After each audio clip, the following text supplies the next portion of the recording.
नमस्कार दोस्तों, कैसे हैं आप सब। आज हम बात करेंगे पीरियड्स में छठ व्रत कैसे करें, पूजन कैसे करें, खुद करें या दूसरे से करवाएं, और व्रत रखें या ना रखें, अर्घ दें सूर्यदेव को या ना कर दें, नया कपड़ा उस समय पहना जाता है या नहीं पहना जाता है। तो इन सब बारे में हम बात करेंगे। अगर आप मेरे चैनल पर नए हैं तो व्रत एवं त्योहारों की जानकारी के लिए आप मेरे चैनल को सब्सक्राइब कर लीजिए और बेल आइकन को प्रेस कर लीजिए ताकि नए वीडियोज़ के नोटिफिकेशन आपको सबसे पहले मिल सके।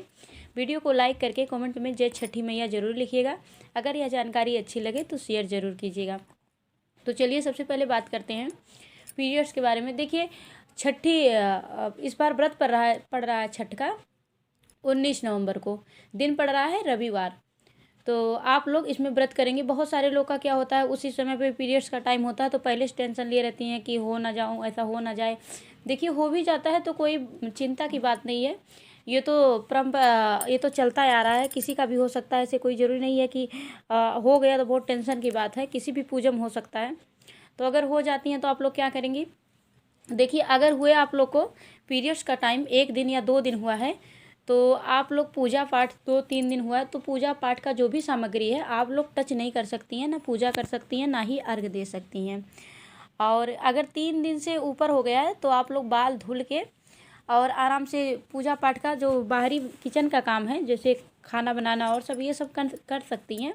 बस पूजा पाठ का आप लोग सामान नहीं छू सकती हैं, पूजा नहीं कर सकती हैं। 3 दिन तक ये करना चाहिए।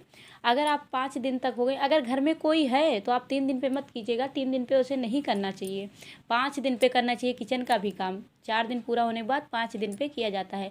लेकिन अगर कोई नहीं है तो मैं कह रही हूँ करने, नहीं तो वैसे 5 दिन पे किया जाता है। और पूजा देखिए, पूजा आप लोग 6 दिन पूरा होने के बाद 7वें दिन ही पूजा किया जाता है। अर्घ सूर्यदेव जो देव को अर्घ देते हैं सूर्यदेव को, वो 7वें दिन पे ही अर्घ दिया जाता है। तो अर्घ आप लोग हो सके तो किसी और, अगर आपके घर में कोई और है देने वाला तो आप उनसे दिलवा सकती हैं अर्घ। अगर कोई अगल बगल में आपके पास आस पड़ोस में है जो छठ का व्रत कर रहे हैं तो उनसे भी कह के आप लोग करवा सकती हैं। कोई है आपके घर में हेल्प करने वाला कि सारा काम कर देंगे और दे देंगे तो आप अपने नाम अपने लिए करवा सकती हैं। अगर कोई नहीं है तो फिर आप पति से भी करवा दिए। अगर पति अर्घ दे देते हैं, सारा पूजा पाठ कर लेते हैं, तब भी मान्यता वही रहेगी और आप व्रत कर लेंगी और सारा पति कर लेंगे, पूजा पाठ अर्घ जो भी दिया जाता है तो माना जाएगा। अगर आपके पास कोई है भी नहीं आस पड़ोस में ऐसा कोई करने वाला और पति भी नहीं करना चाहते हैं तो आप लोग क्या करेंगे, उस समय आप लोग केवल व्रत कर लेंगी और छठी मैया का नाम मन में स्मरण कर लेंगी। और आप लोग अर्घ मत दीजिएगा, पूजा मत कीजिएगा, क्योंकि अशुद्धि में पूजा पाठ का सामान नहीं छुआ जाता है और पूजा भी नहीं किया जाता है। इस चीज़ का आप लोग ध्यान रखिएगा। 5 दिन अगर हो गए हैं तो 5 दिन के बाद आप पूजा का सामान छू सकती हैं और ले जाके किसी को आप खुद सजा के डाला ले जाके दे सकती हैं और शुभ की ले मेरा मतलब अर्घ दे दीजिए, ऐसा कर सकती हैं। 5 दिन के बाद ये काम कर सकती हैं। लेकिन सूर्यदेव को 5 दिन के बाद भी अर्घ नहीं दे सकती हैं, 7वें दिन ही दे सकती हैं। 6 दिन बीतने के बाद 7वें दिन ही अर्घ भी दे सकती हैं। लेकिन 5 दिन पे अपना सारा काम कर सकती हैं, पूजा पाठ छठी मैया का, क्योंकि 5 दिन पे छठी मैया का पूजन कर सकती हैं। बस सूर्यदेव को जो अर्घ दिया जाता है वहाँ उसमें वो नहीं कर सकती हैं। अब देखिए जब हम लोग पीरियड्स में हैं तो हम लोग को श्रृंगार करना चाहिए कि नहीं, तो इसके बारे में जान लेते हैं। देखिए हम लोग जब पीरियड्स में हैं तो देखिए साल भर का वो त्यौहार होता है और उसमें ऐसा नहीं कि व्रत है तो हम लोग श्रृंगार नहीं करेंगे। आप लोग बिल्कुल कर सकती हैं। तो नहा धो लीजिएगा, बाल से नहा लीजिएगा, भले एक ही दिन हुआ है फिर भी बाल से स्नान कर लीजिएगा। और स्नान करने के बाद आप लोग अच्छे से तैयार हो जाइएगा, महावर लगा लीजिए, महावर लगाना बहुत ज़रूरी है। और जो भी मांग भरा जाता है आप लोग जैसे भरती हैं उस टाइप से आप लोग भर लीजिएगा। ये बहुत ज़रूरी है, मांग भरना, महावर लगाना, सारा श्रृंगार कर लीजिएगा।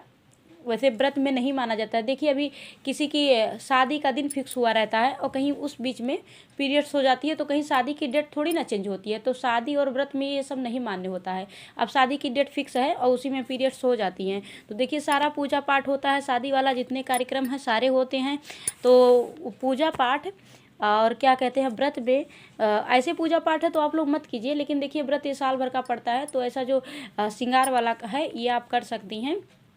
और देखिए शादी में भी ऐसे हो जाता है तो आप सब लोग श्रृंगार करते ही हैं, जो भी पंडित जी करवाते हैं सारा करते हैं, कहीं डेट थोड़ी ना चेंज होती है। तो इसीलिए आप लोग इतना कर सकती हैं, श्रृंगार कर सकती हैं। बस पूजा का सामान मत छुएगा, इतना ध्यान रखिएगा।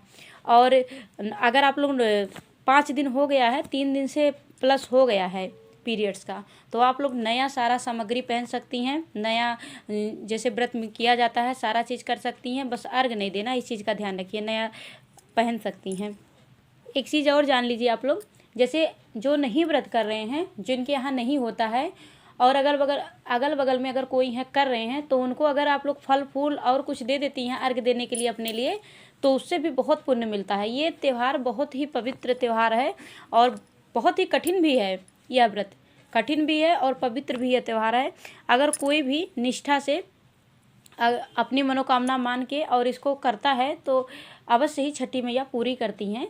तो इसलिए आप लोग अपने हिसाब से जहाँ जैसे होता होगा वैसे करिएगा, लेकिन वैसे पूजा पाठ के लिए अर्घ देने के लिए सूर्यदेव को 7वें दिन पे ही कीजिएगा, आप लोग उससे पहले मत कीजिएगा। और बकिया और सारी चीज़ जैसे आप लोग के यहाँ होता होगा वैसे कर लीजिएगा, लेकिन पूजा पाठ का जो है नियम हर जगह वही होता है, तो आप लोग उसी हिसाब से कीजिए।